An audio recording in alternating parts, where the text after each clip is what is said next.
Oh, it's good to be here. It's so wonderful to have you here. You're amazing. We're talking about over 30 plus years of television, film, and theater.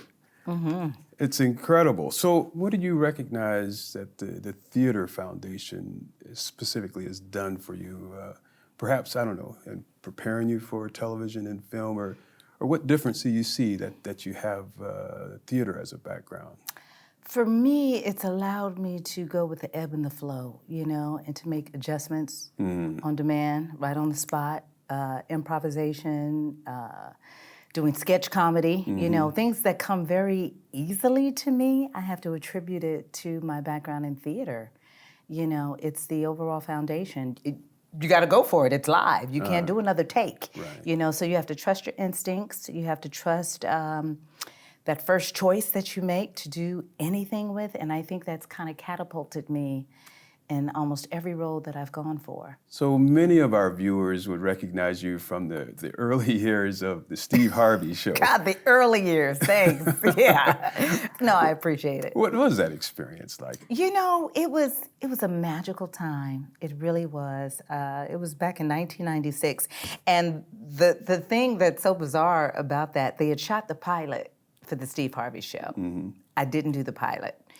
The role of the principal, it was an old white Jewish guy who played the principal of the high school. So after they bought the pilot, they picked up the show and they were like, something's missing. We want to give him a nemesis, a female, So they created this whole backstory, and I had to go in, jump through several hoops. But I had done another pilot with Steve years ago. It was called Me and the Boys, and it was on ABC, and Steve remembered me from that.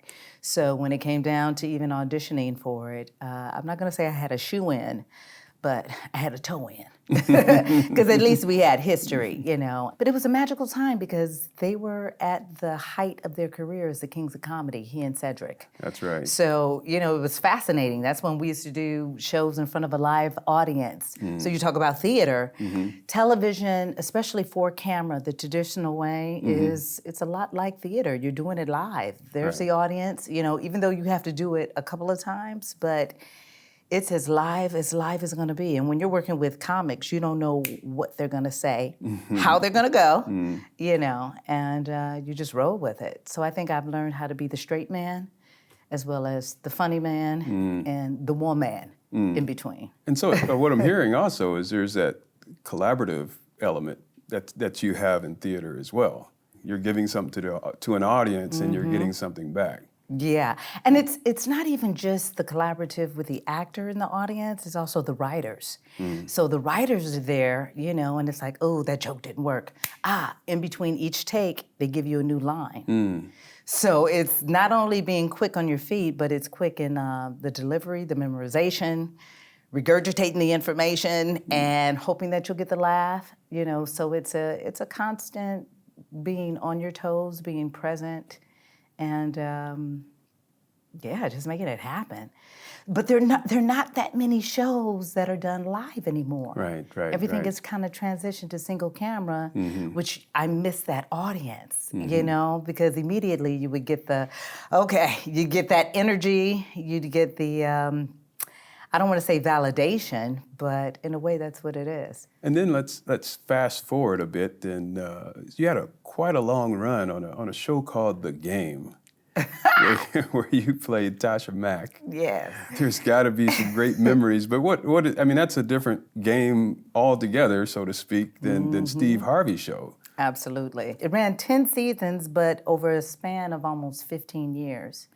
So we started on the CW as a half hour, live audience, total different format, and then the CW transitioned, no audience, and okay, let's get a little bit more, let's call it a dramedy, so to speak. Then after 3 seasons, I believe, we were canceled by CW. And at the time, BET was interested in doing original programming, but it was so far-fetched. It was like, it's not gonna happen. So we were canceled by CW, but then the talks were still going on, and cut to maybe about 4 years later, BET said they were ready, and we were resurrected and brought to BET as a single camera show. It was a difficult transition in the sense of all of the characters stayed the same, the actors were the same, but we had to move the show to Atlanta. It was a new network, so there was no money.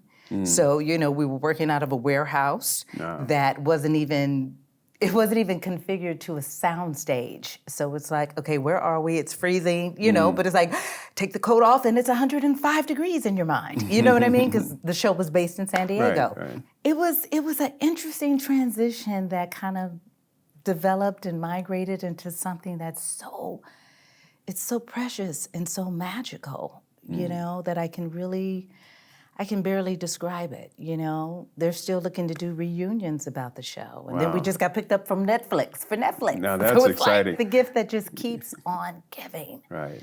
And Mara Brockett-Keel, who created the show, she's huge theater buff, but she always called us a little engine that could. And then you went on to the magical OWN TV with Ava DuVernay, Cherish the Day. Another magical experience for several reasons. Cherish the Day is a new show that is on OWN, created by Ava DuVernay, starring one of my theater babies from Amazing Grace Conservatory, Zosha Rockamore. And she's the lead actress in that. And I got the call the day before, and it's like, can you come in and do this part? And I was like, sure, okay, you get an offer to do it. Had not seen the scenes, had not seen the dialogue, had not seen anything. I just knew I'd be playing a psychologist. So here's where theater comes in. It's like, pages and pages of dialogue. And I'm like, oh my God, I had to shoot the next day. So thank God the cast was all from theater. So we sat around and we ran the lines because it was just as new to them as it was to me. And we really created something that was memorable. I played a psychologist and I was counseling the young couple as they were going through their marital problems. But it was a lot because it's that vernacular of, being the doctor, but then also being, I was a different kind. I was like a neo-soul kind of doctor, and it's like, come on, feel yourselves. So I'm trying to find this character, but it's still pages of dialogue. So it goes back to taking those risks and following your instincts that theater definitely embeds in you. Let's talk about the conservatory that you co-founded. In Los Angeles, California. What exactly happens there? Wow. So 23 years ago, my best friend and I, Tracy Coley, two struggling artists, pretty much, we put our heads and hearts together and created a curriculum and found a wonderful place to rent. And we started teaching young people the arts, acting, voice, dance, yoga, creative writing, spoken word, but beyond that, we gave them a platform to simply be themselves in a non-judgmental environment. And especially today, and even then, there are just so many things that we tell our young people to just say no to this and just say no to that, but we gave them a platform to say yes, unashamedly. And I really pride myself in I think more than just creating artists, we create incredible human beings that have a platform that know who they are and what they want to do and are unashamedly proud of it. And you've birthed some significant stars. Would you name a couple of the alumni that are significant names now and doing their thing in film? I'm so proud of Ashton Sanders. He was in Moonlight, won the Oscar.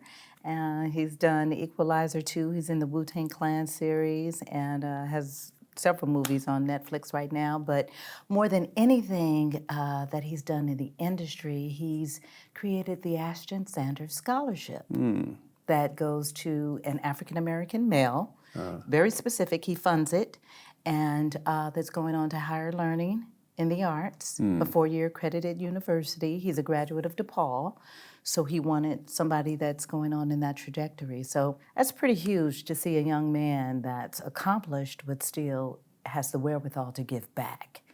And I think that's one of the things I'm most proud of. It's like you can go on and get all of the accolades, but then what? What are you really doing? So Issa Rae, of course, you know, Emmys and all of that, and incredible work. Elle Varner, she's a Grammy-nominated artist, singer, recording.